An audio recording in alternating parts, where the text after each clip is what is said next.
اے چادر میں لپٹنے والے، اٹھو، اب خبردار کرنے لگو اور اپنے پروردگار کی بڑائی بیان کرو، اور اپنے کپڑے پاک رکھو اور شرک کی گندگی سے تو الگ ہی رہو،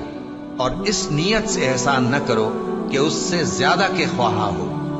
اور اپنے پروردگار کی خاطر صبر کرتے رہو، پھر جب سور پھونکا جائے گا تو وہ دن مشکل کا دن ہوگا، یعنی کافروں پر آسان نہ ہوگا۔ مجھے اس شخص سے سمجھ لینے دو جس کو میں نے اکیلا پیدا کیا، اور میں نے اس کو بہت سا مال دیا اور ہر وقت حاضر رہنے والے بیٹے دیے، اور اس کو ہر طرح کے سامان میں وسعت دی، پھر بھی لالچ رکھتا ہے کہ میں اسے اور زیادہ دوں۔ ایسا ہرگز نہیں ہوگا، یہ ہماری آیتوں کا بڑا مخالف رہا ہے۔ میں اسے ایک بڑی چڑھائی چڑھاؤں گا، اس نے غور و فکر کیا اور ایک بات ٹھہرا لی، یہ مارا جائے، اس نے کیسی تجویز کی، پھر یہ مارا جائے، اس نے یہ کیسی تجویز کی، پھر اس نے نگاہ کی، پھر تیوری چڑھائی اور منہ بگاڑا، پھر پیٹ پھیر کر چلا اور تکبر کیا، پھر کہنے لگا یہ تو جادو ہے جو پہلے لوگوں سے برابر ہوتا آیا ہے،